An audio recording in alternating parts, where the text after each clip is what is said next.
Et d'un côté, comme il dit Abdel, c'est peut-être aussi le début de sa fin. Parce que en abattant cette carte, c'est gros. Moi, ça me paraît très gros. Ça veut dire si demain le Hamas ils acceptent pas, il me semble qu'il y a déjà eu des déclarations là qui sont sorties, comme quoi ils sont même pas au courant que c'est hors de question qu'ils acceptent ça. Il va se passer quoi? Il va se passer quoi? Et c'est impossible en fait, impossible dans le conscience collectif que la Palestine soit rasée, supprimée à la manière Netanyahou aujourd'hui. Il faut qu'il y ait une victoire idéologique. Et ça passe par voilà. Mais surtout, c'est ça. Il y a pas la solution du génocide de la guerre des armes semble être désormais ne semble plus être l'option possible, sans jamais exclure la possibilité que l'autre Netanyahou soit jusqu'au boutiste pour tout un tas de raisons. C'est sa condition individuelle, sa condition personnelle, la prison, l'inéligibilité, il a besoin de la guerre pour continuer, donc ça peut continuer.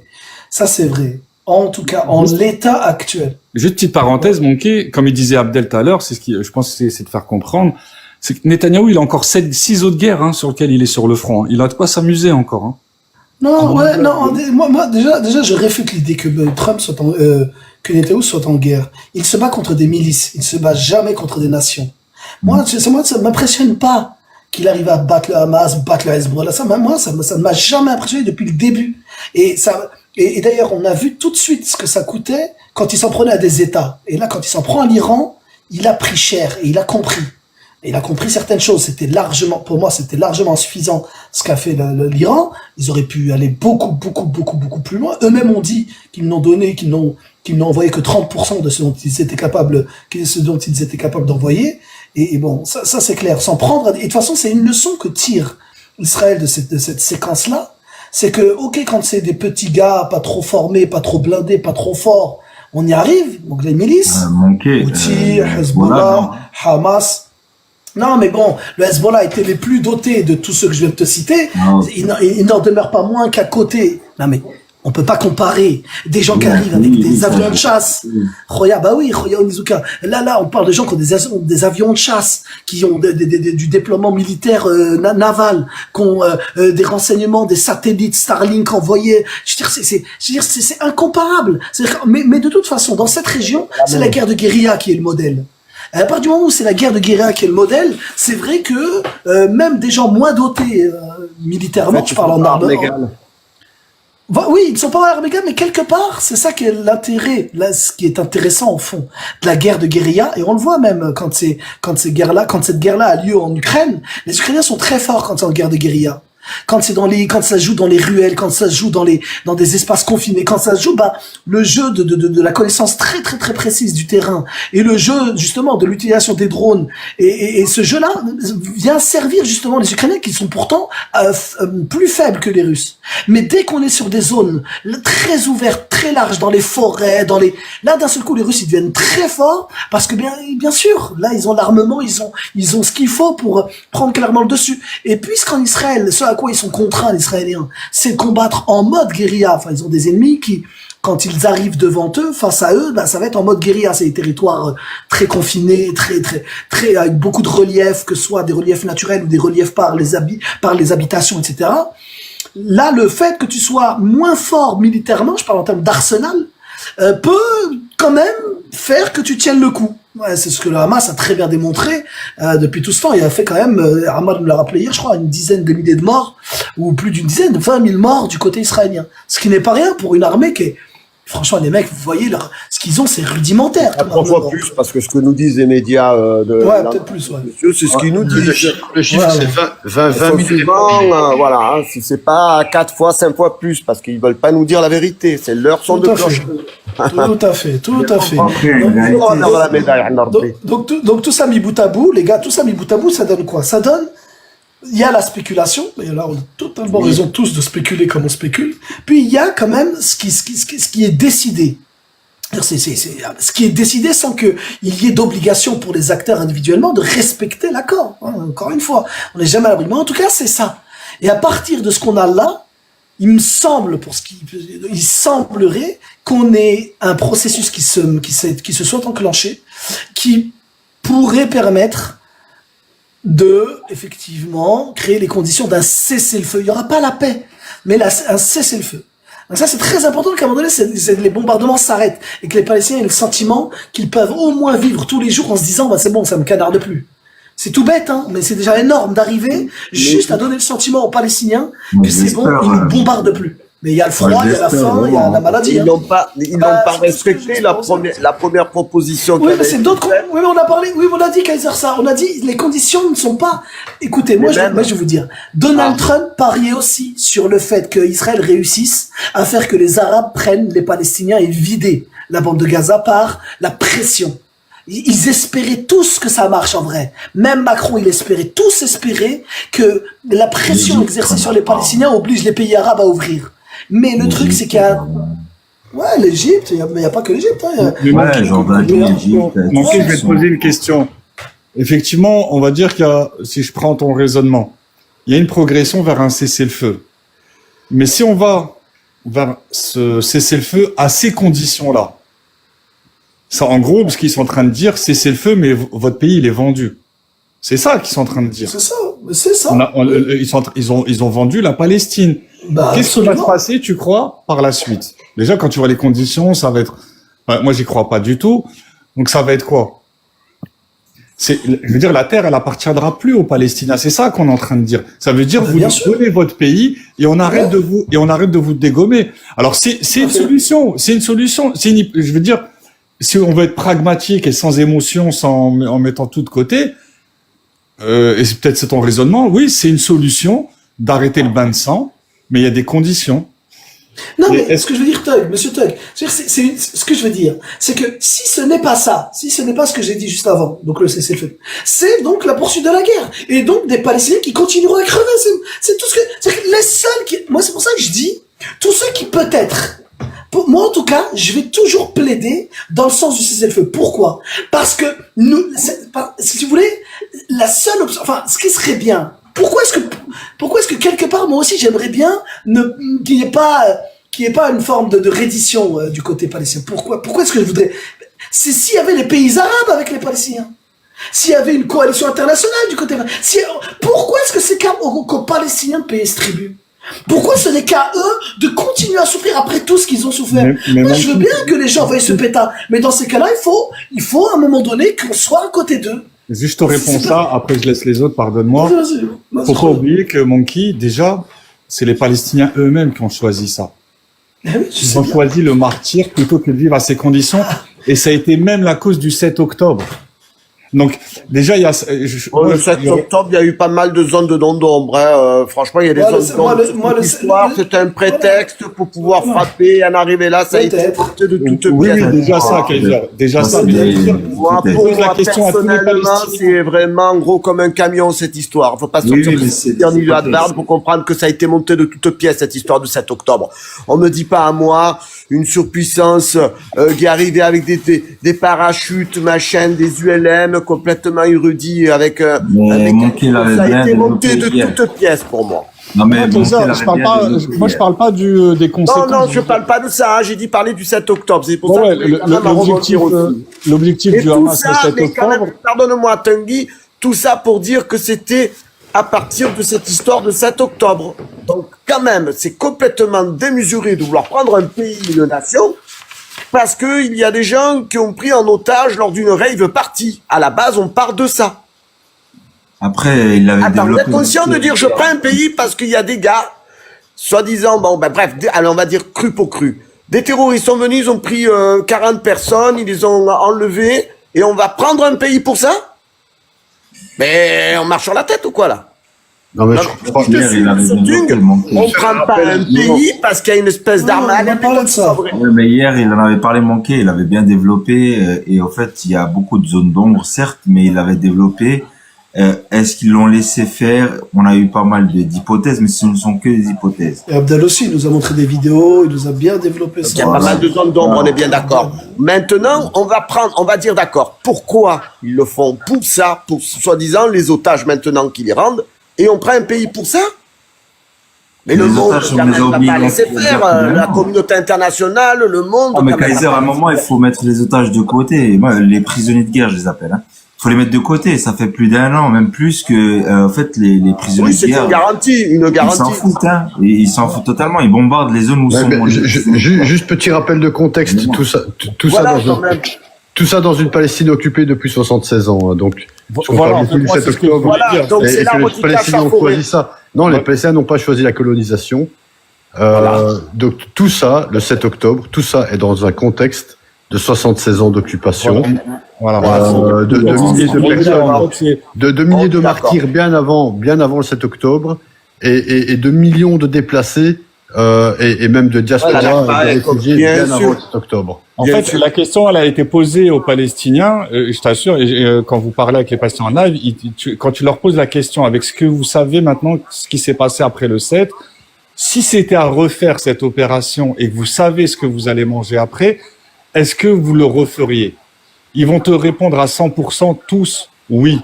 Parce que déjà avant le 7, comme il dit le frère, oui, monsieur Tog, c'est pour ça que j'ai voulu rappeler. En fait, voilà, on refusait, de toute façon, on était condamnés.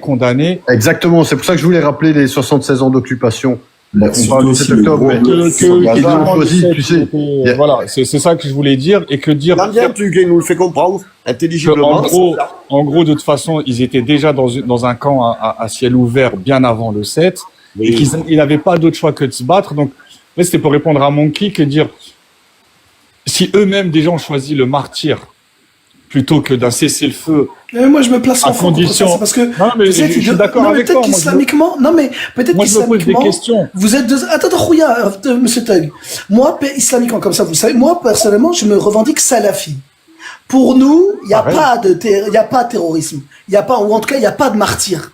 Pas comme ça, pas dans cette forme-là, il y a pas, déjà la méthode, le mode d'action pour moi je le dis, de toute façon je l'ai jamais caché, je l'ai déjà dit ici plusieurs fois. Donc pour moi évidemment que ça c'est c'est comme ça, c'est pour ça que je vous dis quelle est la logique qu'il y a derrière qui dit ma position. Après, c'est sûr que si je me place du côté de ceux qui pensent qu'il faut absolument résister, et il n'y a même pas de conditions, et que toutes les conditions sont bonnes pour... Moi, je crois qu'il y a des maqasid de sharia, je pense qu'il y a des priorités dans la vie, et que la préservation du din et la préservation de la vie sont plus prioritaires que d'autres types de priorités qui sont tout aussi importantes, attention, que je crois qu'il faut patienter, que je crois qu'il faut construire, je crois qu'il faut parfois partir et revenir. Moi, je crois en tout ça. Je crois en des choses, voilà, mais je peux comprendre qu'on soit pas d'accord avec moi, les frères. Je vous le dis avec beaucoup d'amour et beaucoup de respect pour vous tous. Moi, je crois pas qu'il faille renverser des gouverneurs. Je ne crois pas qu'il faille faire des révolutions. Je ne crois pas qu'il faille manifester. Je crois qu'il faut, il faut composer. Tu sais, nous après, c'est sûr que, c'est toujours trop facile. J'aime pas faire ça.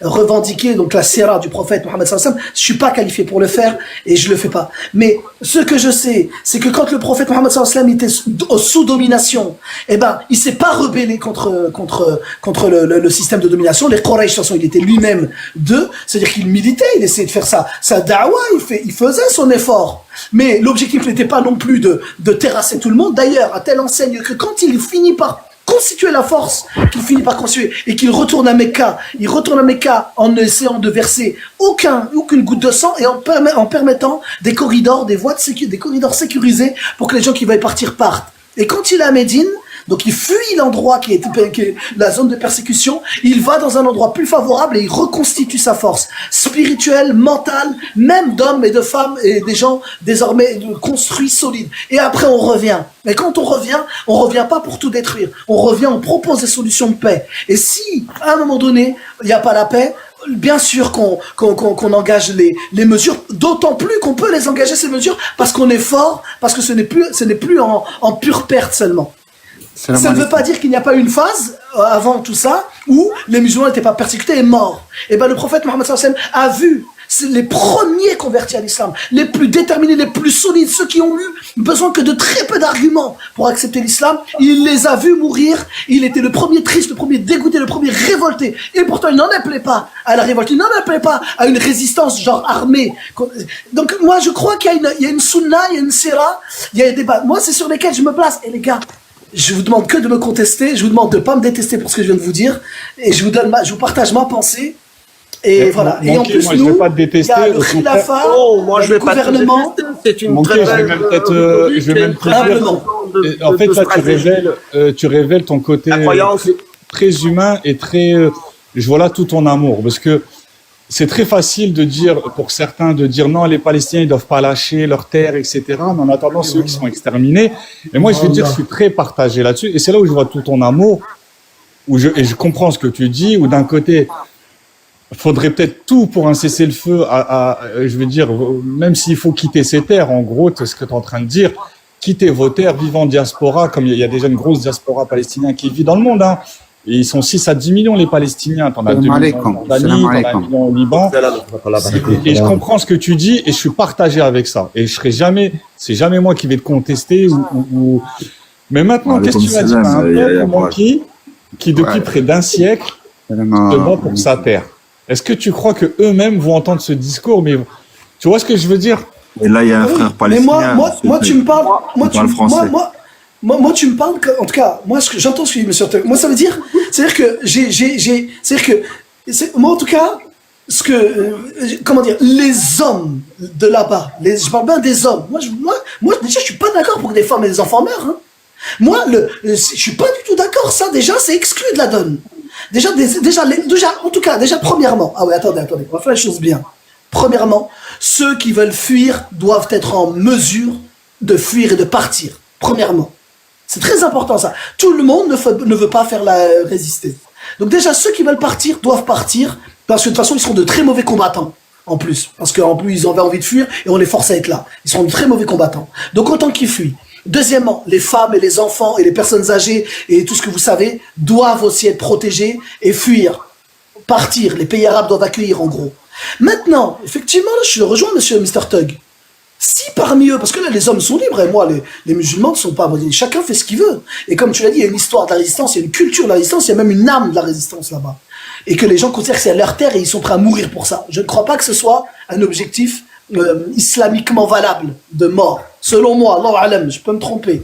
En tout cas, je dis juste que ces hommes-là, là oui, mais je dis, moi, ce que je trouve dramatique, c'est qu'en fait, on les promet à une mort certaine. Pourquoi? Parce que l'entité en face a de nombreux alliés et ne manque pas d'armes pour les détruire. Et je dis que tous ceux qui semblent dans le monde plutôt d'accord pour que se poursuive cette résistance, et comme si il était plus facile pour Israël d'avoir ses alliés, et peut-être pas aussi facile pour les Palestiniens d'avoir leurs alliés. Parce que si on veut vraiment la volonté politique de ceux qui pensent, c'est qu'à un moment donné, moi, Msakin, ils me font de la peine, quoi. Ça veut dire qu'en plus, on leur réserve, on leur délègue la totalité de la tâche de la résistance. Et tous ceux qui sont d'accord avec ce qu'ils font, ça leur va bien en plus de leur déléguer. Moi, il y a un truc moi, en tout cas, c'est une position, je vous le dis, les frères, sauf votre respect, wallah, que je vous respecte de tout mon cœur. C'est une position que je ne comprends pas que certains puissent tenir. Je ne comprends pas. Il y a juste Yahya qui a Yahya, français. vas-y. Alors, moi, je suis palestinien. On a vécu, c'est pas le 7, on a vécu depuis très longtemps l'humiliation. En 2019, je sais pas ce que vous avez vu, les vidéos où les soldats israéliens à Al-Quds, ils frappent les femmes. Comment ils frappent les femmes? On a vécu comme des esclaves. Pour que nous quittons notre terre, ça c'est impossible parce qu'on connaît le refuge. Mon père il était réfugié, il s'est réfugié, mais c'est pas réfugié. Il était en 67, il était à l'université en Égypte. Après, ils l'ont interdit de retourner au camp de réfugiés. Là, on ne parle pas de notre village d'origine. Alors, même les Palestiniens, il y a 600 000 Palestiniens qui sont réfugiés au Liban. Allez voir leurs conditions de vie. Interdit de travail, interdit de sortir des camps de réfugiés sans autorisation.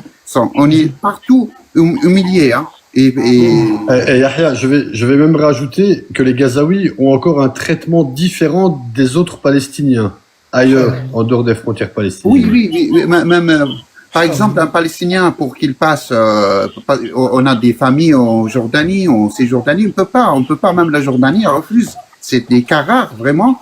Il faut passer par, je sais pas, des analyses de sécurité, des enquêtes. Et c'est rare qu'il donne une autorisation à quelqu'un pour qu'il se rend en Jordanie. En Égypte, pareil, on est humilié pour passer les frontières, il faut payer, je ne sais pas, de 5 000 jusqu'à 10 000 dollars. Et même les conditions, là actuellement, il y a 100 000 Palestiniens qui sont en Égypte. Ils sont interdits d'aller aux écoles, aux soins, sans école. Alors, réfugiés, allez où? Sans terre. Si t'as pas de terre, si t'as pas de nation, si t'as pas d'un État, tu seras toute ta vie humilié. Tu es faible. C'est l'argument d'Israël pour justement s'imposer le droit, s'autoriser le droit de créer l'État d'Israël. C'est exactement la même base de réflexion sur laquelle se pose le sionisme. Et c'est pour ça que le sionisme est tout à fait à l'aise dans ce débat-là avec ceux qui pensent comme eux, parce qu'au fond, ils disent, bah attendez, vous êtes en train de dire, vous les Palestiniens, et ce que je comprends aisément, encore une fois, hein, moi je suis pas du côté sioniste, vous voyez bien, hein, le souci, c'est qu'il y a une base intellectuelle, il y a un fondement, il y a une base, si vous voulez, il y a des fondements de la pensée autour de ces questions-là, de la terre, qui sont exactement les mêmes bases qu'utilisent les Israéliens pour justifier leur sionisme. Et les mêmes. Avec... Ça n'a rien à voir entre nous et les sionistes. T'as pas compris. Ouais, je suis pas d'accord. Attends, mon je suis pas d'accord dans le sens où tu vois bien qu'en fait, ils sont quand même dans une impasse parce que déjà d'une, partir pour aller où? Là, tu vois qu'en fait, ils sont en train de leur dire, c'est même pas, regarde ce qu'il a dit là dans le plan. Il y a une diaspora palestinienne ou pas? Oui, il y a une diaspora palestinienne, mais en Jordanie... Ils sont pas plus nombreux que le nombre de Palestiniens. Ils sont pas plus nombreux que le nombre de Palestiniens sur le territoire. Mais allez voir les conditions de vie. Non, mais attends, est-ce que les conditions de vie des Palestiniens ailleurs, qui sont pas du tout l'idéal, je vous le concède volontiers, mais est-ce qu'ils sont exactement les mêmes conditions et quels sont les Palestiniens actuellement sous les bombes israéliennes? Mais regarde, écoute-moi, moi, je suis en France, hein. Je suis en France. Je préférais 1 million de fois de rester que je suis à Gaza. J'ai regretté déjà de sortir. C'était en 2021 pour des raisons d'études à l'université. Je préférais 1000 fois rester à Gaza. J'ai regretté sincèrement, hein, je mens pas, je suis pas hypocrite. J'ai regretté de sortir. Je préfère, c'est ma terre. C'est mon pays. Eh ben écoutez, moi je vais vous dire, Yahya, je vais être provocateur exprès. Yahya, ma vie, Yahya, je vais être provocateur exprès. Écoute bien, je vais te provoquer exprès. Hein. B'idnillahi ta'ala, il y aura un cessez-le-feu, voire même une phase de paix. On le souhaite en tout cas. J'espère que durant cette phase-là, par la grâce d'Allah, tu retourneras à Gaza. Tu retourneras là-bas. J'espère vraiment. Non, attendez. Il y aura pas le droit au retour, mais il y aura t'inquiète pas qu'il y aura une possibilité pour beaucoup. D'ailleurs, il y a des gens qui se rendent sur place. Non, ce que je veux dire par là, avec tout le respect que j'ai pour toi, Yahya Pal, pour ce qui me concerne, moi en tout cas, personnellement, ce que j'appelle de tous mes vœux, c'est que les Palestiniens arrêtent de mourir.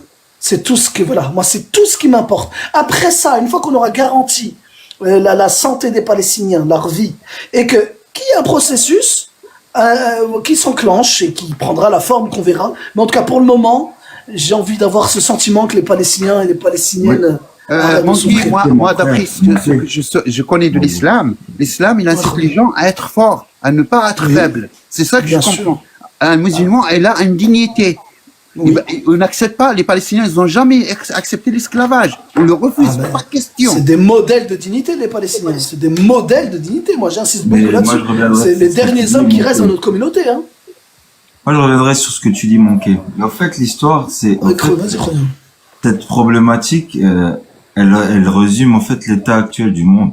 Normalement, ce que tu disais tout à l'heure par rapport aux femmes, aux enfants, aux personnes âgées qui sont vulnérables, qui sont pris dans cette spirale infernale du génocide, normalement, si on suivait le droit, et c'est pour ça que moi je m'attache plutôt au droit que faire partir les Palestiniens pour qu'ils se sentent mieux et ensuite peut-être revenir, mais tout en sachant que l'entité sioniste a déjà fait des petites cabanons, moi j'appelle ça les cabanons de déportation, hein. Je savais pas peut-être, mais ils sont en train de faire des listings de personnes qui veulent partir de la Palestine, de Gaza surtout, puisqu'ils sont bombardés. sans retour. Il leur demande de signer des papiers tels que ils ne reviendront jamais sur leur terre. Moi, j'aimerais bien que, normalement, au niveau mondial, que le monde prenne conscience qu'on est face à une injustice claire et nette, que la justice reprenne ses droits. C'est ça, moi, mon but. Pourquoi est-ce qu'ils essaient de effacer donc alors l'organisation t'en appelles. Alors toi, t'en appelles à ceux-là même. Non, pas à ceux-là même. Bah si. Qui a permis la création de l'État d'Israël, Khoya? Qui a permis la création de l'État d'Israël? Non, mais moi, je te parle pas moi, je te parle si maintenant on vient que sur le droit, on se base sur le droit. Mais lequel droit? Le droit international. Mais le droit international, c'est l'ONU. Il y a plusieurs pays qui sont dedans. Attends, Khoya, c'est qui le droit international actuellement? Lorsqu'il a été créé, je sais que c'était que pour par rapport aux occidentaux, etc., etc. Non, je dis non. Mais quelle est l'institution? Non, mais d'accord. Quelle est l'institution actuellement en charge, j'allais dire, du respect du droit international? Mais le problème, c'est l'ONU. Je veux dire, ceux qui sont en charge, c'est l'ONU. Il faut refondre l'ONU. Il faut refondre les basements de toutes ces institutions. Mais qui a le pouvoir? D'accord. Qui a le pouvoir aujourd'hui pour permettre une réforme de l'ONU? Mais il y en a plusieurs, par exemple la Chine, la Russie, et il y a d'autres pays. Il ne faut pas que compter sur les États-Unis. Attends, reste sur la Russie et la Chine. Reste sur la Russie et la Chine. Actuellement, il y a une reprise des sanctions contre l'Iran à partir du fameux. Ils ont réactivé le snapback. Voilà, ils ont réactivé le snapback alors qu'on avait levé les sanctions contre. Écoute bien ça, c'est une information géopolitique importante. On a réactivé le snapback alors qu'on avait justement levé les sanctions contre l'Iran. On les a de nouveau activées donc par le fameux processus qu'on appelle le snapback. Donc le Royaume-Uni, l'Allemagne et la France ont désormais réactivé les sanctions contre l'Iran. Tu sais comment? Sur la base d'un accord qui a été signé sous l'administration Obama en 2014. Et qu'est-ce que dit cet accord? Il dit globalement que dans le cadre de ces sanctions contre l'Iran, pour justement l'empêcher de parvenir à posséder l'arme nucléaire, pour aller vite, eh bien, on va enlever le droit de veto des Russes et des Chinois sur cette question. Chose à laquelle les Chinois et les Russes ont signé, et raison pour laquelle, quand ils ont mis leur droit de veto contre les sanctions à l'Iran, les sanctions ont pu avoir lieu. Donc tu veux demander... En fait, mais c'est ce que je te dis, l'ONU doit être le fondement même de cette création qui est donc onusienne doit être remodelé et refait. Mais par les gens, mais c'est bien par des humains que ça a été créé. Il y a bien mais qui a fait l'ONU déjà? Qui a fait l'ONU? Il y a des têtes pensantes qui ont pensé à créer je vais te dire, cette organisation des Nations Unies. Non, mais en tout cas, autant qu'on apprenne dans ces cas-là, parce qu'on a des questions et on ne semble pas entendre les réponses. L'ONU, celui qui l'a créé, c'est Roosevelt. Avec qui? Avec Staline. Avec qui? Avec Churchill. C'est les vainqueurs. Voilà, barakallahu fik Khoya Onizuka. C'est les vainqueurs de la Seconde Guerre mondiale. À la fin de la Première Guerre mondiale, on a connu la SDN, la Société des Nations. Ça a été un échec. Mais c'est après à l'ONU est née de la volonté des vainqueurs de la Seconde Guerre mondiale. Et c'est quand lors d'une conférence bien connue dans un palace bien connu aux États-Unis justement, c'est là où ils pensent qu'il faut que les véritables maîtres finalement de cette institution qui va garantir soi-disant le droit international, c'est le Conseil de sécurité. Et d'ailleurs, ce sont eux qui vont être les premiers, j'allais dire, au Conseil de sécurité de l'ONU. La Russie, l'Angleterre et les États-Unis.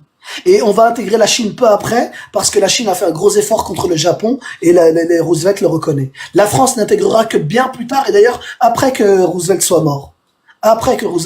Ça sera sous Harry Truman qui va succéder après la mort de Roosevelt, qui va accepter, mais abusivement d'ailleurs, j'allais dire, le fait que la France rentre dans le Conseil de sécurité. Donc, qu'est-ce que c'est que l'ONU? L'ONU, c'est un droit international sous égide des vainqueurs de la Seconde Guerre mondiale. Donc maintenant, je te dis une chose. Le droit de veto qu'ont les Russes, le droit de veto qu'ont la Chine, ils la doivent à leur participation à la Seconde Guerre mondiale. D'accord? Et qui ont fait qu'ils ont eu une part très belle dans ce qui allait advenir ensuite dans le monde, puisqu'ils ont le droit de veto. Mais en réalité, on s'est rendu compte de quoi? On s'est rendu compte qu'entre-temps, les Américains sont devenus surpuissants au point d'éteindre la Russie, parce qu'il va y avoir la guerre froide après, et on sait ce qui est arrivé. Et la Chine ne sera pas devenue aussi puissante en tout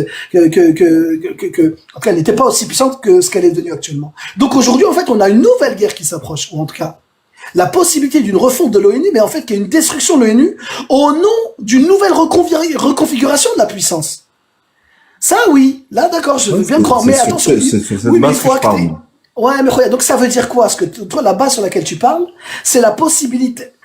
Est-ce que les Américains vont concéder leur défaite en disant, écoutez, nous, on n'a plus le pouvoir, on n'a plus l'influence, on n'a plus rien pour imposer notre vue sur le monde. Donc notre part dans tout ça et notre pouvoir dans tout ça est très faible, donc on s'enlève. Ou on accepte de diminuer notre part dans tout ça.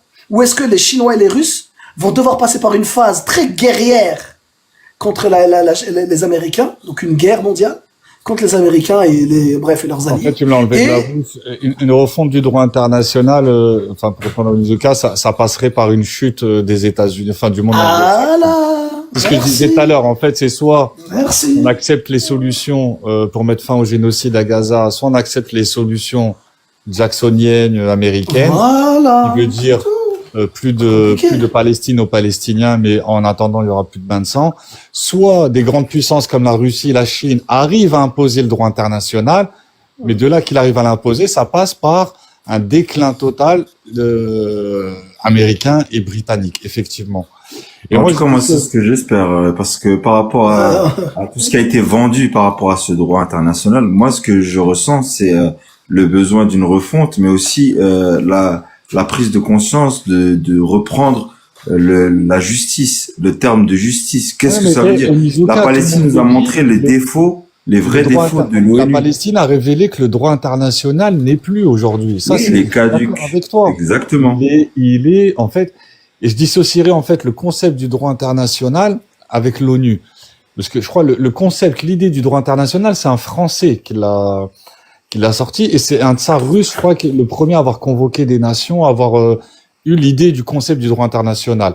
Et après, t'as les anglo-saxons, je crois, Monkey, tu me diras si je me trompe, mais qui ont repris ça, ils se sont dit, ça c'est une idée pas mal, mais il faut que ça soit pour les autres, pas pour nous, en gros. C'est-à-dire que le droit international, c'est nous, on va le diriger, c'est nous, on va le financer, et il sera valable pour les autres, mais pas pour nous. Et pas oublier que le droit international, c'est un droit aujourd'hui qui est facultatif. Ça veut dire si les pays ne le signent pas, ils ont pas à le respecter. Non, pire que signer, Roya, pire que signer. Attention, faut pas confondre signer et ratifier. C'est pas pareil. Oui, quand je veux dire ratifier. Signer. Voilà, ratifier, merci. Oui, c'est Israël important, ne l'a pas ratifié. Les États-Unis ne l'ont pas ratifié. Les États-Unis ne sont pas concernés par le droit international. C'est pour ça que je dissocierais ça. Voire ils se retirent même. Ils se retirent des accords, ils font ce qu'ils veulent. Ils ont retiré le CED, ils se retirent des accords. Et à ce qui paraît, à confirmer, mais je crois que c'est venu de la bouche de Rima Hassan et d'autres juristes internationaux, la France s'est retirée il n'y a pas très longtemps des traités du droit international. Donc, voilà. Mais juste pour revenir au sujet de tout à l'heure, et je terminerai là, Monkey, je te poserai une question parce que moi je connais pas l'islam, le Coran par cœur, etc. Mais n'y a-t-il pas chez nous dans l'islam, soit dans le Coran, soit dans les hadiths, soit dans la sunna, un droit à défendre sa terre? Est-ce que ça fait pas partie du devoir du musulman? Je sais pas, voilà, j'en sais absolument rien. Est-ce qu'il y a pas quelque chose qui relève de ça dans notre religion? Alors nous en islam, chez nous, alors moi j'ai tout ça est sujet à moultes interprétations. En tout cas, il y a un gouverneur. Et le gouverneur, c'est très important ça. Nous, on a un chef d'État. Ce chef d'État décide, par exemple, d'engager le fameux djihad. Et c'est au nom de cet appel au djihad par le gouverneur qu'on défend la terre. Et d'ailleurs, c'est logique. Si t'as vraiment une terre à toi, t'as ton gouverneur qui est dessus. T'as ton armée qui est dessus, t'as tes hommes, t'as ton économie, t'as ta loi tu vis selon le vrai cadre de ce qui permet à un individu de se sentir appartenir à une terre et héritier d'une terre et d'une histoire. On n'est jamais propriétaire de la terre à partir de rien, ex nihilo. Ça, c'est ce que disent les Juifs. Les Juifs, c'est ce qu'ils disent. Non, cette terre, elle nous a été... les Palestiniens n'auraient pas choisi leur gouverneur démocratiquement en élisant le Hamas? Est-ce que ce serait le gouverneur? Alors, attends, doucement. Ça, c'est important. C'est important. En fait, tout est arrivé c'est très important parce que vous allez comprendre que tout est logique. C'est très logique. Tout ça est possible dès la chute de l'Empire ottoman, qui est en fait le dernier califat. C'est ça, les gars, que vous comprenez pas. Enfin, que vous comprenez pas. C'est arrogant de dire ça. Excusez-moi, c'est pas du tout qu'on comprend pas. C'est la formule qui vient, qui s'en retrouve. Avant de te couper, je te dis salam alaikum, Kaiser, Monsieur Tog, Papal et Amar. Dis-nous la conclusion, Khoya. Dis-nous quelque chose, enfin. Moi, la conclusion pour moi, c'est, j'espère, Inch'Allah, qu'il y a ce cessez-le-feu, puisque je suis comme toi, hein, je commence à avoir vraiment un traumatisme psychique par rapport à moi aussi, Khoya. Et ça me fait j'en vraiment peux plus des vidéos, tu sais, dans les pour toi, Nizuka, moi, j'ai que ça. S'il vous plaît, please, des frères, des femmes, moi, c'est dur, très, très dur, tu sais que... Ça devient très difficile, et j'espère juste que après, Inch'Allah, on verra c'est le feu. J'espère qu'il y aura quand même une prise de conscience, peut-être, Inch'Allah, je ne sais pas, mais une vraie prise de conscience concernant la question palestinienne, qu'on ne la laisse pas à nouveau mis de côté et dans un tiroir pendant des décennies à nouveau. C'est tout ce que je veux. C'est qu'on continue le combat, peut-être de façon intelligente, comme tu fais, tu vas manquer, mais qu'on continue le combat et qu'on ne laisse pas la Palestine appartenir à l'entité sioniste. Moi, c'est mon souhait en tout cas. Voilà. Sur ce, salam alaikum les frères et sœurs. Je vais descendre aussi. Monkey, de nouveau, merci de m'avoir fait monter. C'est normal, Amar. Dis-nous un mot de conclusion, Khoya. Dis-nous quelque chose. Écoute, moi, je suis aussi pour que les bombardements cessent, de cesser le feu, que nos frères et sœurs en Palestine puissent respirer et je vais pas dire se remettre de leurs blessures parce que j'espère, Inch'Allah, ya Rabbi, qu'ils se remettent de leurs blessures, mais elles vont être là pour des décennies encore. Mais voilà, j'espère aussi que on aura tiré les leçons de tout ça. Vraiment, moi, je persiste et je signe, tu vois, sur mon idéologie pour moi, c'est une attaque contre nous, mais dans le point d'entrée, c'est la Palestine. Mais voilà, c'est un manque de respect pour toute la communauté que nous sommes. Et c'est un manque de respect flagrant, tu vois. Ça veut dire vraiment, on nous respecte pas, en fait, sinon on ferait pas ça. Tu peux pas blesser 2,5 milliards de personnes si t'as un peu de respect pour eux. Mais quand t'as pas de respect pour 2,5 milliards de personnes, tu les blesses. Tu t'en fiches. Et j'espère que ça, on l'a bien compris. Qu'on va se construire, qu'on va s'éduquer aussi, surtout, avant de se construire. Ouais, parce que franchement, Gaza, dans tout ça, aurait eu le mérite de mettre l'accent sur nos faiblesses. Et Dieu seul sait si elles sont flagrantes, nos faiblesses. Mais au moins, on le sait maintenant. On le sait. Donc, je pense qu'il y a un gros travail d'introspection à faire sur la communauté que nous sommes. Et voilà, ne demandons jamais le respect, il faut l'imposer par notre émergence. Notre émergence, elle doit être intellectuelle, au-delà des armes. Elle doit être intellectuelle, mais on doit continuer à défendre nos terres, et surtout nos terres saintes. On doit plus se regarder comme des gens d'un pays, on doit se regarder comme une nation, parce que nous sommes nation. Qu'on soit du Maroc, d'Algérie, de Tunisie, de Palestine, nous sommes nation. Et ça, faut qu'on le mette dans nos têtes, que nous sommes une seule nation, et pas plusieurs pays. Voilà. Et le jour où on agira, parce que le savoir c'est une chose, mais le jour où on agira dans notre vie de tous les jours, de la seconde où on se lève à la seconde où on s'endort, le jour où on agira comme une nation, à ce moment-là, les choses seront différentes. Je vous rappelle, on est vraiment une grosse communauté, mais on n'est pas communautaire. Les autres sont communautaires et vous voyez les dégâts que ça fait. Vous voyez l'emprise qu'ils ont sur nous. Être communautaire, c'est pas une insulte. Soyons communautaires. Et communautaire ne veut pas dire sectaire, hein. Donc, mais soyons une communauté communautaire, soudée, une seule nation. Et quand on comprendra ça et qu'on agira comme ça, on verra que les choses elles seront différentes. Barakallahu fik, monsieur Ammar. Merci beaucoup. Voilà, je vous souhaite une bonne nuit, les frères, sous la protection de Dieu, et à demain, Inch'Allah. Nous aussi, on va pas tarder bientôt. Mr. Tug, Yahya Pal, n'hésitez pas à prendre la parole. Amar, juste avant que tu partes, tu sais, c'est comme si en fait on est encore sous le choc. Et tu sais, quand il y a un traumatisme, il arrive après. Là, on est encore. En fait, je pense qu'on va se rendre compte, pas tout de suite, mais dans quelques ans, on va se rendre compte de l'horreur qui s'est passée. Et effectivement, ça va être de notre responsabilité aussi de faire ce travail de mémoire. Mais j'ai envie de te dire, les Palestiniens, ils ont déjà gagné. Même si demain, il n'y a plus de Palestine, il n'y a plus de Gaza, pour moi, ils ont déjà gagné parce qu'ils vont continuer de vivre en diaspora. Et j'ai comme la conviction on va se rendre compte de l'horreur. Quand ce sera terminé, c'est là où on va se rendre compte des choses. Vraiment. Ah ouais, non, on va voir. Quand les morts seront comptés, quand les martyrs seront comptés, recensés, tout ce qui est en dessous des décombres, dont on n'a pas encore, je pense, on a peut-être une idée, mais je crois qu'on est loin de l'idée. On est sous le choc encore, là. On est encore sous le choc, là. Tu vois, on est encore sous, ça va venir, c'est inévitable, c'est inéluctable, comme tu as dit, ils ont offensé l'humanité, en fait. Ah ouais, il faut garder bien à l'esprit, les frères et les sœurs, que c'est un affront qu'ils nous ont fait, c'est un affront. C'est pas juste la Palestine, c'est un affront qu'ils nous ont fait, voilà. Il faut que nous aussi on apprenne à changer le regard que nous avons sur nous. C'est très très important qu'on se valorise, qu'on arrête de penser qu'on est des hors-la-loi ou qu'on arrête de penser qu'on est des citoyens de seconde zone. Tu sais, ils ont fait avec la Palestine comme un stress test, comme ils font dans les banques. Ils ont essayé d'aller le plus loin possible pour voir jusqu'où ça va. Et ça a été loin, en fait.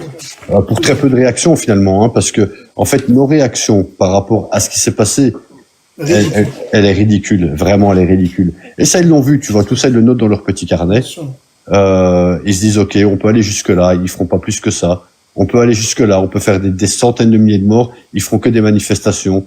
Ah ben, le coca, ouais. Ils l'ont boycotté pendant 2 mois, puis ils ont repris leurs sales habitudes, tu vois, etc. Tout ça, ils l'ont noté dans leur petit carnet. Tout ça est noté dans leur petit carnet. C'est pour ça que ça me fait rire, moi, Ammar. C'est pour ça que moi, ça me fait doucement, en tout cas, sourire, tout ce truc de la résistance. Moi, j'ai vu des restaurateurs retirer le frigo Coca-Cola et le remettre 3 mois après, tu vois. Voilà, voilà, quand on arrêtera d'être des acteurs, tu vois, faut pas jouer sa vie comme on la joue au cinéma. Tu vois, il faut être sincère. C'est trop facile, surtout c'est trop facile de laisser, putain, moi, je peux pas faire ça, quoi. J'y arrive pas. Putain, les pauvres, là, me tout seul contre tout ça, là. Putain. Ouais, mais j'espère, Hassan, regarde, j'espère vraiment, tu sais quoi, moi, je demande pas que les 50 millions de musulmans qu'on soit en Europe, là, on soit unis d'une seule main, qu'on soit, non, je compte pas trop là-dessus. Tu sais, c'est vrai, tu connais un peu mon discours. J'y crois, tu vois, je suis un peu utopiste, mais dans mon utopisme, si tu veux. Il faut qu'on y croit, hein, j'essaie d'être réaliste en me disant, tu sais, j'ai pas besoin que tout le monde adhère à nos idées. C'est pas ça la question. Mais au moins, en tout cas, j'ose espérer que dans ces millions de personnes que nous sommes, il y a une poignée de personnes qui va sortir au-dessus de la mêlée et qui va se dire, ouais, peut-être qu'il est temps qu'on se construise et peut-être qu'il est temps qu'on voit une émergence par le haut et peut-être qu'il est temps qu'on se construise et pas qu'on demande le respect, mais qu'on l'impose par nos actes. C'est comme ça qu'on a le respect. Voilà, exactement. Et voilà, et un jour, je pense qu'on va s'en rendre compte. Je dis pas que ça se fera en 24 heures ou en 48 heures, mais petit à petit, le but est qu'on s'en rende compte tous et qu'on devienne une force, qu'on devienne une contrepartie avec laquelle il faut discuter. Et pas une contrepartie avec laquelle il faut arriver avec un bâton à chaque fois. Voilà. C'est à ça qu'il faut arriver, quoi. En tout cas, voilà, les frères et sœurs, je vous dis une bonne nuit, sous la protection de Dieu, Inch'Allah, à demain. Amin. Inch'Allah, à demain. Salam alaikum. On aura plus d'infos sur le plan Trump, exactement. sur les réactions, on fera plus profond. On en parlera. Voilà, exactement. Salam alaikum. Salam. Moi, manquer de sincérité, je suis un peu franc là. Vas-y mon frère, vas-y Yahya, t'as tous les droits Khoya ici. Merci. Je suis un peu déçu de ton point de vue par rapport à la cause palestinienne, surtout notamment la question que les Palestiniens doivent quitter. Après, pour que les autres disent que les Palestiniens ils ont vendu leurs terres. Et deuxième point. Merci de ta franchise, Khoya Yahya. Merci beaucoup. C'est bien que tu me le dises comme ça. Mais en tout cas, je voulais pas non plus, tu vois, parce que je te respecte énormément. Le fait que tu me dises que t'es palestinien, que t'aimes ta terre et tout, m'obligeait à te le dire parce que c'est comme ça que je me serais exprimé, même avec le Hamas en face de moi. Je leur aurais dit ça. Mais ça veut absolument pas dire que vous mourriez, vous, me moripile, me débecte et me dire, putain, normalement, vous devriez pas vous battre tout seul. C'est pas normal. C'est ça, moi, qui me rend fou. C'est que vous soyez seul à faire ça. C'est ça. Et donc, le fait que je sache que vous soyez seul à faire ça, avec personne pour vous aider, contre ces pourritures, qu'ont le monde entier avec eux, moi, j'ai trop de mal à supporter ça. À la base, on lâche pas ses frères. On les lâche pas, on les laisse pas. C'est pas possible. C'est inimaginable. Donc moi, je préfère 1000 fois. Et c'est pour ça que j'en viens à cette solution. C'est pour ça que je dis ce que je dis. C'est parce que ça m'est insupportable, la mort de mes frères. Insupportable. Donc je préfère 1000 fois qu'on se dise, ok, on part, mais pour mieux se renforcer. On part pas pour partir fuir, la lâcheté. On part avec on n'oublie pas le tawhid et on sait ce qu'on fait. On sait ce que Allah attend de nous. Et surtout, on redevient fort. Mais je sais, Khoya, que je suis utopiste, il n'y a pas de problème. Et excuse-moi, Khoya Yahya, si je t'ai offensé, c'est pas mon intention. Manqué, mais moi, je suis de la région, alors je comprends bien le logiciel et le mode de fonctionnement de l'entité. Alors, c'est quoi? Ils ont une haine énorme contre les musulmans. Il faut que vous compreniez ça. Là, qui soutient l'extrême droite et qui promouvoir l'extrême droite en Europe? Pas seulement en France, dans toute c'est eux qui sont derrière. C'est eux. Ce conflit, il ne concerne pas beaucoup de dommages. C'est dommage, vraiment, ça me fait mal que aux alentours de nous, les pays notamment de Proche-Orient, ils comprennent pas. Je ne sais pas est-ce qu'ils comprennent pas vraiment ou ils font semblant. Qui sont l'objectif après les Palestiniens? Qui seront l'objectif? Qui divise? Moi, je consulte souvent leurs médias. Il y a des systèmes de traducteurs dans les navigateurs. Et allez voir en direct maintenant. Tu peux consulter n'importe quel journal. Allez regarder les commentaires. Seulement version hébreu, hein. Parce que ils ont plusieurs visages. La version anglaise, c'est destiné aux Américains. Et il y a des versions françaises, mais la version hébreu, tu vas constater en direct leur haine et leur projet pour le monde musulman, pas seulement les Palestiniens. Et c'est ça. C'est pour ça toujours je répète, ça concerne pas seulement la Palestine. Qu'est-ce qu'il cherche Netanyahou? Netanyahou, il cherche de devenir le maître de Proche-Orient. C'est lui le maître, c'est lui le coq, c'est lui qui commande. Et même à l'encontre de certains pays, y compris la France. La France, elle a une longue histoire avec le Liban, et elle a une influence au Liban, en Syrie. Mais il veut seulement, eux seulement détiennent le pouvoir sur toute cette région. Et c'est dit directement, il le dit Netanyahou, il dit un nouveau Proche-Orient. On va changer le Proche-Orient. Alors ça ne concerne pas seulement les Palestiniens. Moi, je pense qu'il est en train de dire... En fait, Manqué, moi, je suis... Mais en attendant, excusez-moi, il est mal barré. Hein. Je pense qu'il est vraiment très mal barré. C'est fort de café de le dire, et je le reconnais. Hein.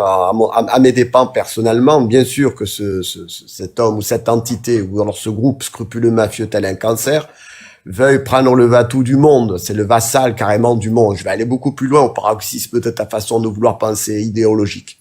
Mais la réalité en est tout autre. Il faut se résigner à la réalité. Les gens sont pas dupes. Le monde n'est pas dupe.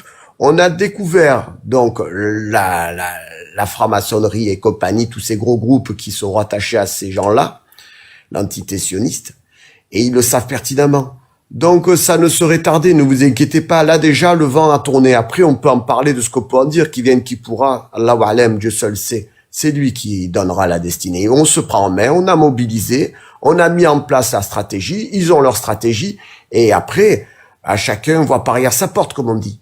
Donc automatiquement, il faut pas non plus, je comprends qu'on parle de cette histoire, de se dire qu'effectivement, ils peuvent prendre le monde arabe, le monde entier, etc. Mais après, il faut être réaliste à un moment donné. Les gens sont pas dupes à ce point-là. Donc ce qu'il faut comprendre, c'est que le vent a tourné, il est dans très mauvaise posture, il a pris une belle débrouillée en 4 jours, si ce n'est pas 2, par l'Iran. Alors n'en parlons pas du monde, faut pas croire aussi que le coq de bruyère va enchanter la basse-cour à vitam aeternam. Vous comprenez cela? Bien sûr. Et moi, je vais te dire, Manqué, pourquoi je peux pas dire à un Palestinien, pourquoi j'arrive pas à partager ta pensée, que je respecte, que je peux comprendre, en fait, hein. Vraiment. Pas de problème. Je vois beaucoup d'amour dans ta pensée, mais pourquoi j'arriverai pas à leur dire, d'une, par respect déjà au choix qu'ils ont fait, mais depuis maintenant quasiment un siècle. Et j'ai envie de me dire, si eux, ils ont fait ce choix-là, de pas quitter leur terre, quitte à en mourir, et tu te dis, mais ils devraient pas être les seuls. C'est parce que nous, les autres pays à côté, les autres peuples, on s'est laissé faire d'un côté. Eux, ils ont réussi à rester libres depuis le début. Ils sont pour ça et ils se battent encore aujourd'hui pour ça. Alors que nous, les autres peuples arabes autour, et je m'inclus aussi dedans, on s'est laissé faire. On s'est laissé faire, on s'est laissé soumettre jusqu'à en arriver à l'état d'aujourd'hui, à l'état de léthargie d'aujourd'hui. Et moi, je suis convaincu qu'en fait, tous les pays arabes aux côtés, en fait, on est une majorité de peuples, on est une majorité qui sommes aux mains d'une minorité oligarchique qui est juste là à défendre son petit pouvoir, leur petit pouvoir. Je suis même pas certain que cette élite oligarchique à la tête des pays musulmans soit encore musulmane, en vérité. Parce que sinon, ce serait pas possible. On pourrait pas avoir ça. C'est-à-dire, pour moi, les chefs d'État, que ce soit égyptiens, que ce soit marocains, que ce soit tous les pays là qui se couchent, les Qataris, tout ça, tu te demandes même s'ils ont encore quelque chose de musulman en eux. Mais le peuple, si demain tu devais faire des élections dans tous ces pays-là, si on devait refaire des élections, mais vraiment sans trucage, sans rien, eh ben je t'assure qu'à la tête de ces gouvernements, il y aurait que des gentils sionistes. Mais on est sous une répression. Faut voir dans ces pays-là la répression qu'il y a. Va voir au Bahreïn, va voir en Jordanie, va voir, je veux dire, ne serait-ce même au Maroc, moi qui suis marocain, va voir la répression qu'il y a. Tous les jours, il y a des gens qui manifestent, mais va voir la répression qu'il y a. Donc, on est une majorité gouvernée par une petite minorité qui garde son pouvoir. Et voilà pourquoi aujourd'hui on s'est retrouvé impuissant, mais parce que on s'est laissé faire. Et peut-être que les Palestiniens, et je parle là sous Yahya, je devrais pas parler à sa place, mais ils se disent que est-ce qu'il y a mieux ailleurs? Est-ce qu'ils savent pertinemment qu'une fois qu'ils vont partir, il y aura plus de retour? Et ça fait un siècle que l'histoire leur donne raison, Monkey. Tu vois ce que je veux dire? Monsieur Touk, je vais te donner un petit résumé de vécu de ma famille à moi. Je parle pas de tous les Palestiniens là. Je vais parler personnel de ma famille. On était originaire de Yafa, un village qui s'appelle l'Abbasiya à Yafa.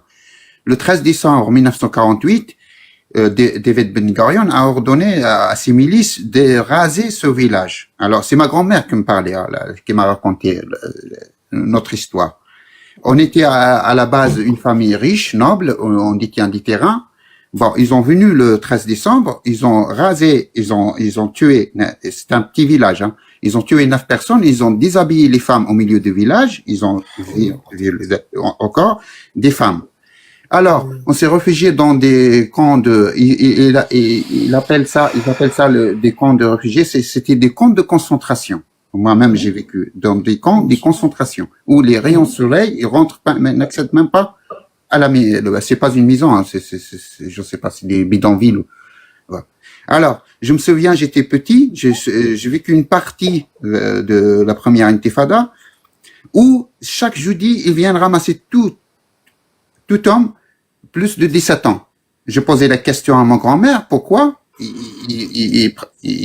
À chaque semaine, ils prennent mon oncle, mes cousins. Elles voulaient pas me répondre. Elles me disent toujours, ils vont revenir. Ils vont pas tarder, ils vont revenir. Après, je posais la question aux d'autres gens. Ils m'ont dit, ils les ramènent pour les frapper. Les frapper. Chaque jeudi, c'est obligatoire. C'était comme ça le programme. Et des gens qui refusent, ils les cassent les pieds. Ça, vous pouvez confirmer, c'était déjà parmi les raisons de déclenchement de la première intifada, ça. C'est parce qu'ils cassent les pieds, même les visages parfois, ils frappent les visages des Palestiniens, y compris des enfants. Vous trouvez ça sur YouTube. Alors, même après, ils ont quitté Gaza, mais ils ont appliqué un embargo infernal. Il y a une génération, toute une génération de Palestiniens qui connaissent rien de monde extérieur. Ils ont jamais mis le pied. On ne sait pas qu'est-ce qui se passe ailleurs. On connaît rien.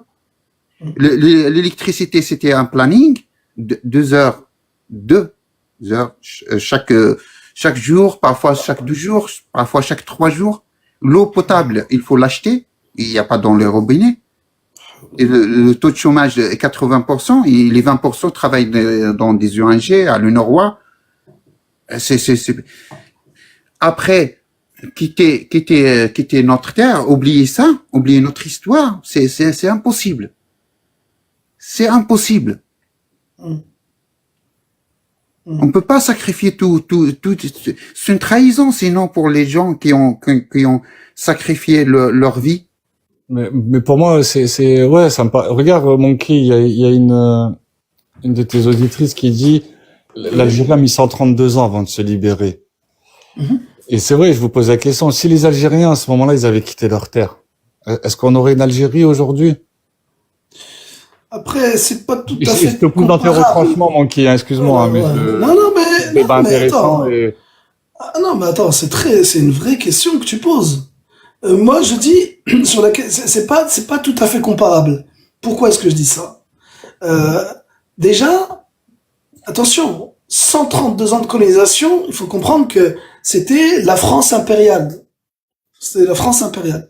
Et c'était l'Algérie comme département français. Et les Algériens ne subissaient pas toujours, attention, il faut bien faire attention à ce qu'on dit, la persécution, quoi. Ils n'étaient pas toujours sous persécution. Maintenant, effectivement, il y a eu une volonté des Algériens de lutter contre l'occupant, et donc ils ont fait ce qu'ils ont fait, et ils ont, avec beaucoup d'honneur, voilà, et ils se sont libérés, et on est très contents. Il n'a jamais été question pour eux de fuir le pays, hein. Il n'a jamais été possible pour les Français, en réalité, de dominer l'Algérie. Ils n'en ont jamais eu les moyens. Oui, le pont, il est un peu gros, le parallèle est un peu gros, mais...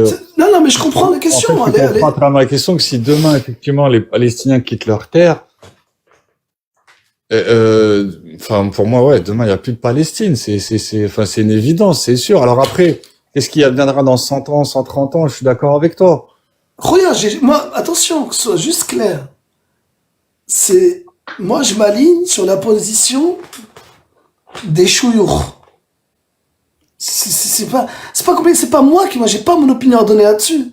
Moi, les chouyours, on réfléchit à partir de ce qu'est nos textes de référence, le Coran, la Sunna et les avis des plus prédécesseurs. Ouais, je te posais la question tout à l'heure, ouais, que dire le Coran sur, sur la défense de sa terre, à un moment quand t'es persécuté sur ta terre. Il y a rien qui dit à ce niveau-là, t'as le droit de défendre ta terre. Mais bien sûr que si. Bien sûr, t'as le droit de défendre ton honneur, tes biens, ta personne, ta famille, ton propre, voilà, ta personne, comme j'ai dit, et ta terre. Oui, bien sûr.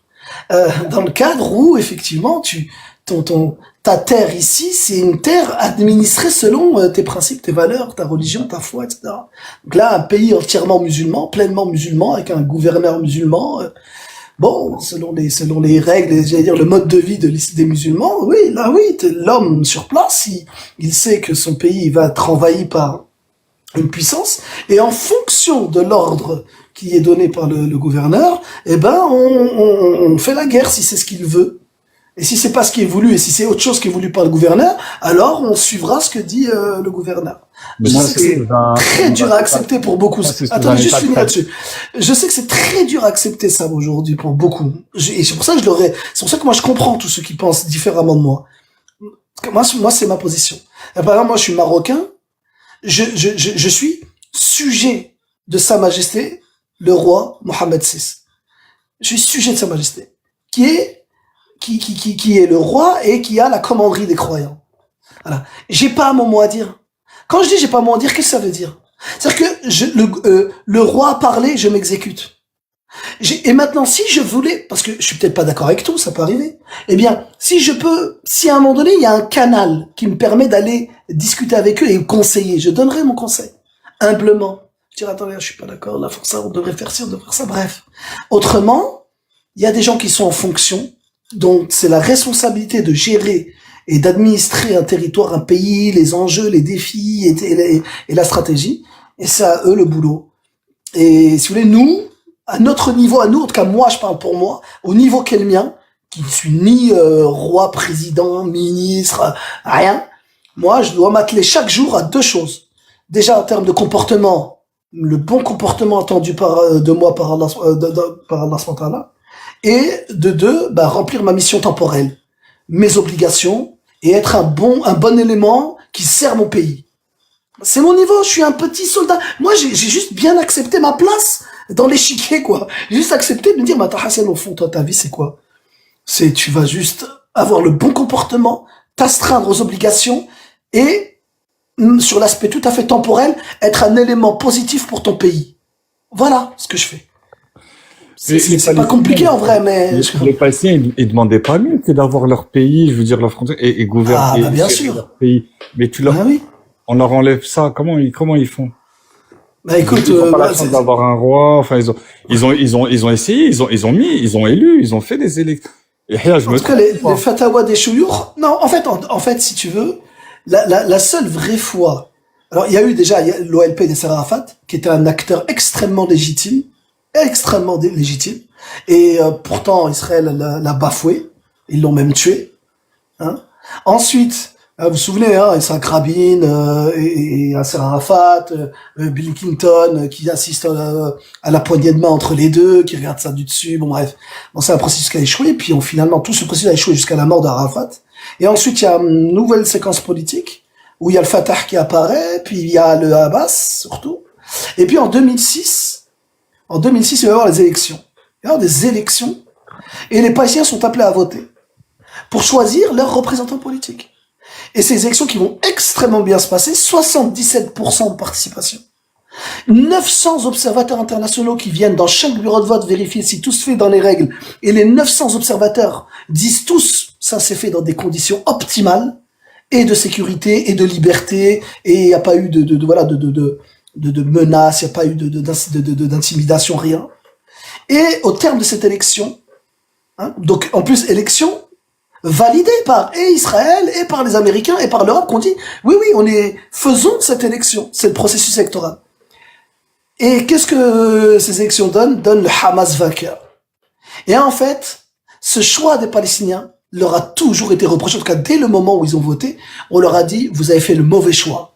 Israël veut pas reconnaître, les Américains veulent pas reconnaître. Donc au moment au plus fort de la véritable vie d'un État, c'est quand même un processus électoral par lequel le peuple choisit ses dirigeants. Ici on leur dit en plus non c'est pas bon, on n'accepte pas. Et il va se passer 3 ans plus tard l'opération Plomb Durci.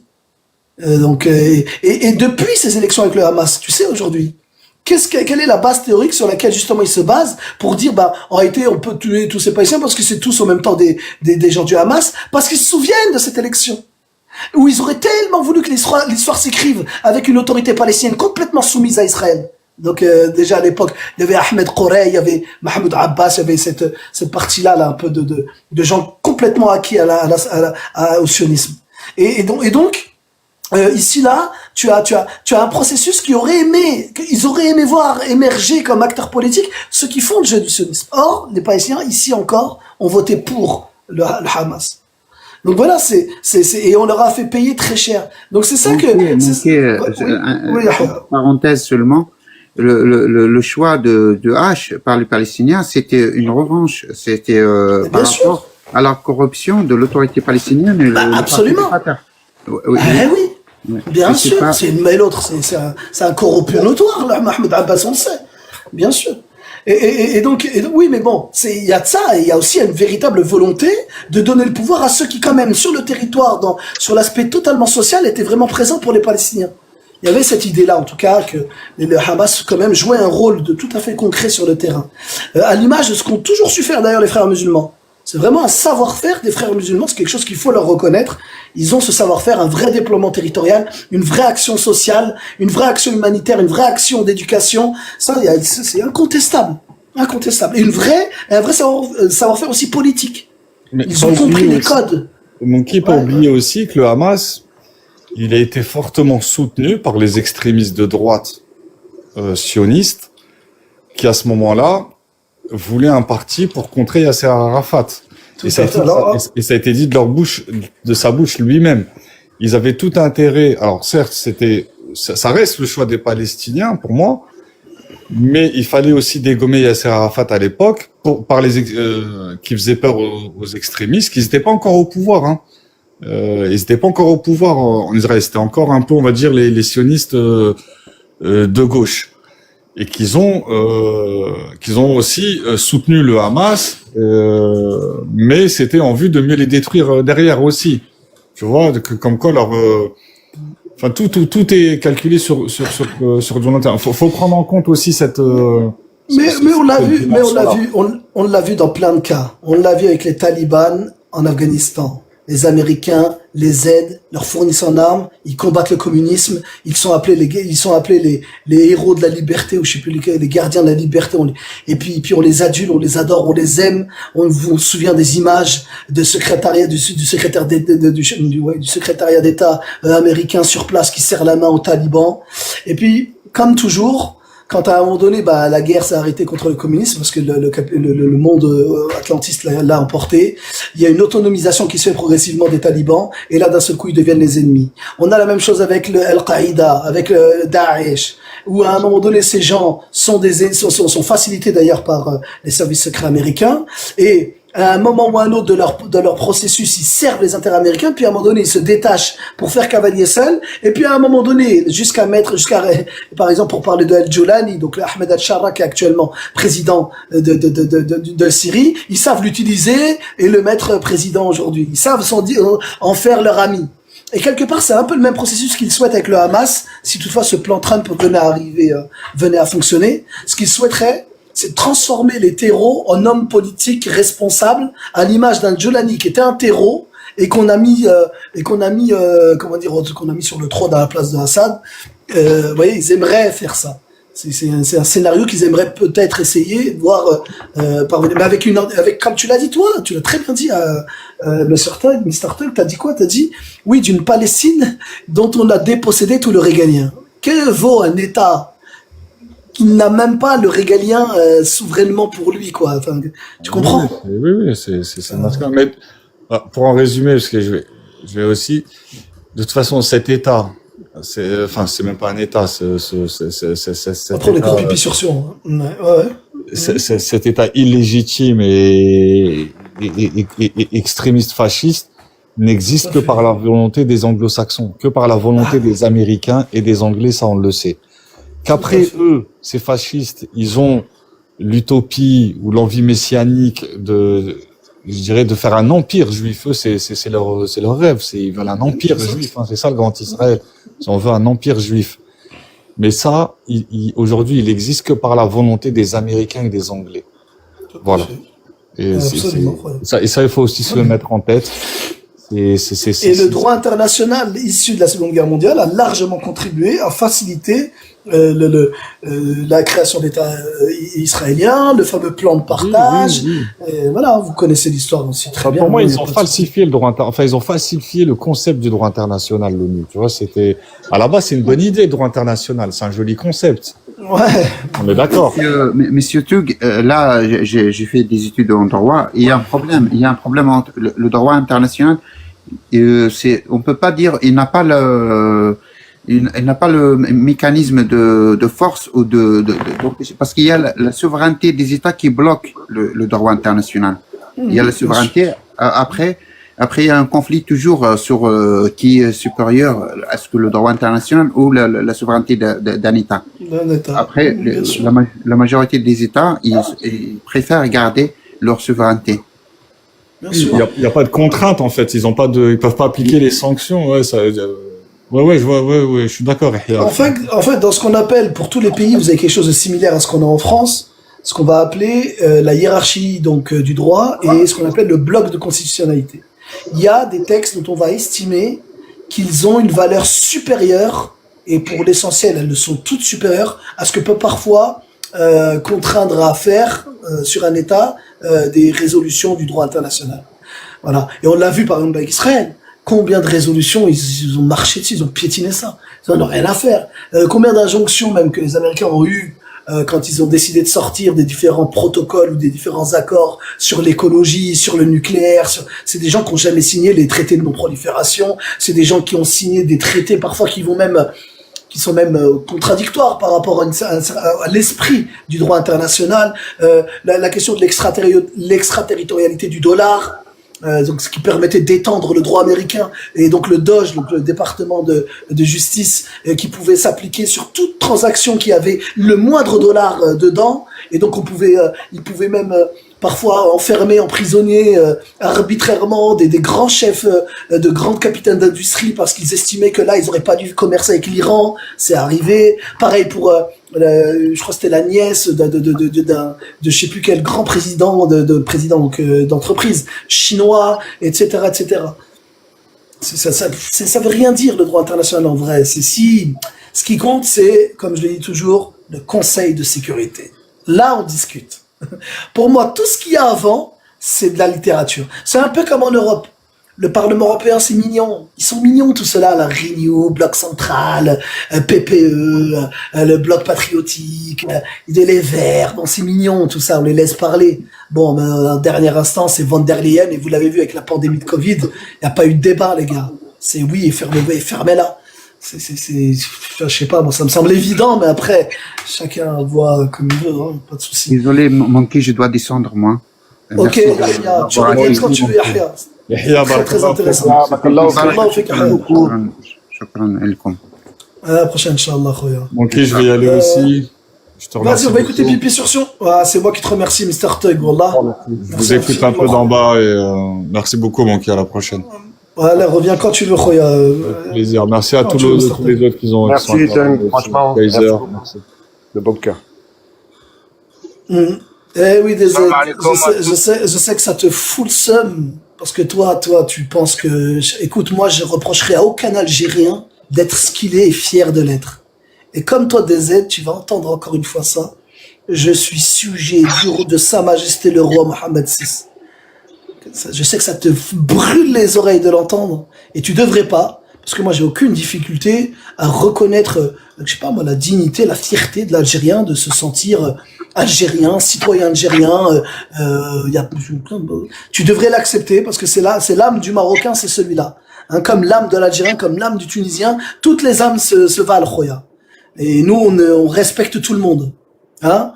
Donc, DZ, puisque tu me dis honte à toi à partir de ce que je viens de te dire, Khoya, la kharraï que t'es, en plus t'as C17, on dirait une meuf comme personnage de manga, t'as tout compris à la vie, toi. Allez. Vas-y, Khoya, Pipi sur Sion, t'écoute. Salam alaikum à toutes et à tous. Alaikum salam. Alors, je tiens à préciser que je suis un mec anti-fitna. Moi, tous mes frères en islam, c'est mes frères. Peu importe d'où est-ce qu'ils viennent. Amen wa fik. Alors voilà, moi je voulais réagir à ce que tu as dit par rapport à l'Algérie. Tu as bien dit que on ne pouvait pas faire la comparaison entre ce qui s'est passé en Algérie et la cause palestinienne aujourd'hui. Laisse-moi te rappeler une chose, mon frère, c'est que l'Algérie a subi un génocide durant la période de 132 colonisations. Ça s'est pas fait en quelques mois, quelques années. Ça s'est fait en plusieurs années, 132 ans. Et ça, c'est quelque chose que personne ne peut nier. Alors, tu vois, nous, les Algériens, on a subi un génocide. Je connais très très bien l'histoire de mon pays. Mon père, Rabbi Rahmou, il était moudjahid. Voilà. Et il m'a toujours expliqué ce que les Français nous ont fait depuis le début de la colonisation. Alors, mon frère Monkey, Allah yajazik bikhir, ne minimise pas le malheur qui nous est arrivé, parce que c'est ce qui fait aujourd'hui notre ADN, nous des Algériens. On s'est forgé un esprit par rapport à notre histoire. Alors, Allah yanourak, Allah yajazik bikhir, s'il te plaît, ne minimise pas ça. Par contre, je vais réagir sur une autre chose. Tu as dit que tu étais respectueux du roi du Maroc. Tout à fait normal, je comprends. Tout à fait, c'est normal, tu respectes ton roi, il n'y a aucun souci. Par contre, en tant que musulman, est-ce que, pour toi, le fait de normaliser avec un ennemi l'ennemi d'Allah, l'ennemi de l'islam, l'ennemi de la Ummah, même j'irai même plus loin, l'ennemi de l'humanité, est-ce que c'est quelque chose d'acceptable, mon frère? Honnêtement. Non.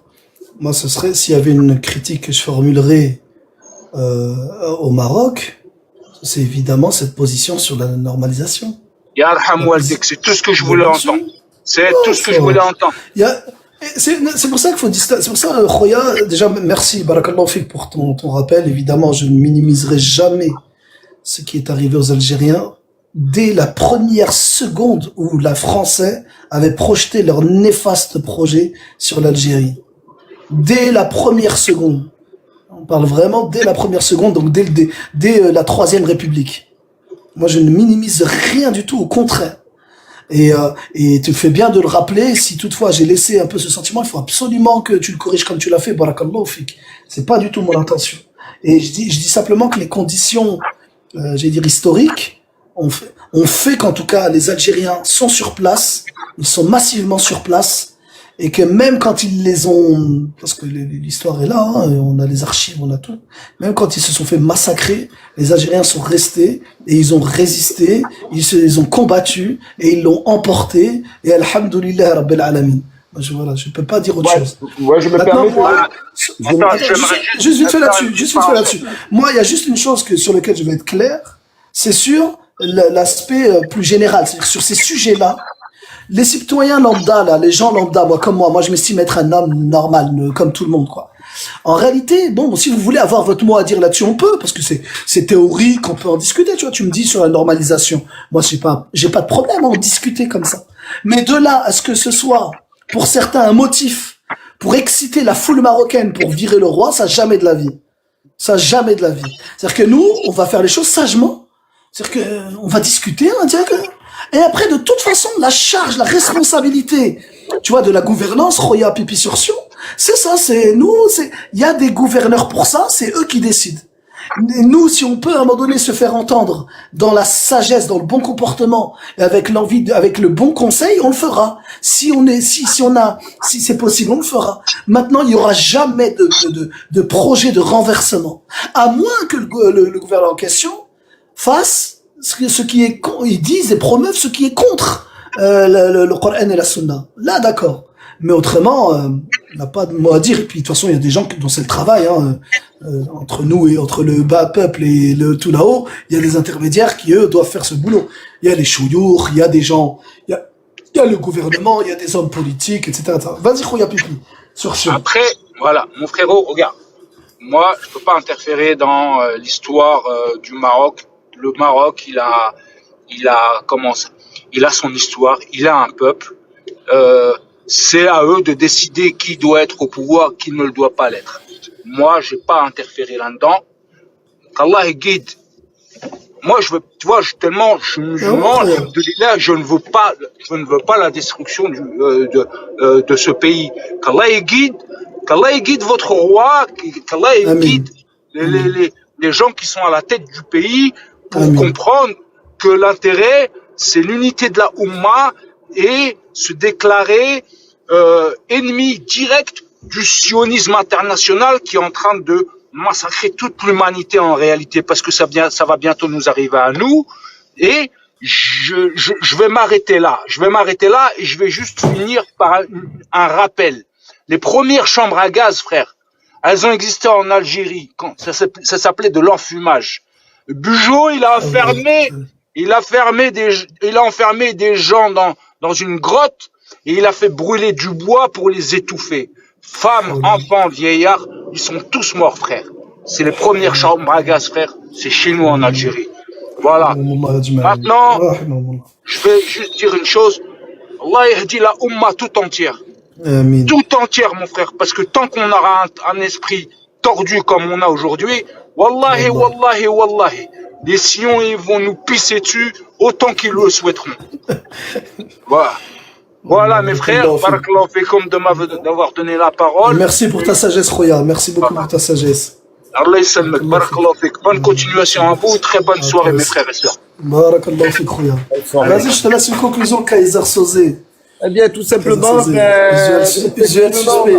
Qu'est-ce que tu veux qu'on y fasse? On est là, on porte bien son blase, pas pour rien, hein. Qu'est-ce que tu veux qu'on y fasse? Dommage qu'il n'y ait pas Abdel aussi, journaliste, il a disparu. Mais c'est pas grave. Et voilà, donc on a fait un peu le remake et bon ben il y a quelque chose de positif, objectif quand même, je l'espère, pour la Palestine. Nous n'oublions pas sur le sujet qui est celui-ci. Claire, n'oublions pas. Et je pense qu'on verra bien ce que va faire cette histoire de encore Bibi et le fameux fameux Trump, pour ne pas se tromper. Il porte presque bien son pseudo, Trump, trompé. C'est rigolo. Voilà. Vrai en plus. On essaye de trouver des alternatives et des possibilités. Nous, on veut la paix dans le monde, hein. On est là pour essayer de trouver des solutions.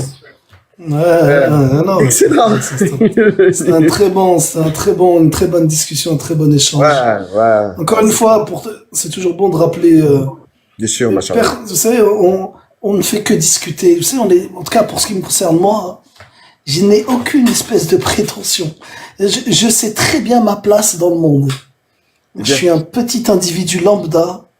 Mon quotidien, la réalité comme vous pense demain. Vous allez vous lever, faire le wudu, faire vos salades, et puis vous allez vous brosser les dents, vous allez vous laver, vous allez faire tout un tas de choses. Vous allez prendre votre voiture, rentrer dedans, aller au travail.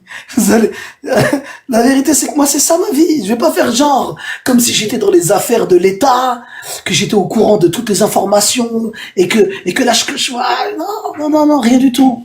Je suis une kharraï, je sers à rien. Je travaille, j'essaie d'être une bonne personne, j'essaie d'être utile, j'essaie d'être une bonne personne, j'essaie d'être productif. Quand je suis au travail, j'essaie vraiment d'apporter ma plus-value. J'essaie de faire en sorte de rapporter de l'argent. J'essaie de faire gagner. Ouais, j'essaie d'être un bon citoyen. Quand je dis un bon citoyen, j'aime même pas le terme de citoyen, moi. J'aime pas ce terme. J'essaie d'être un bon homme. Vous voyez, ce qu'on appelle un bon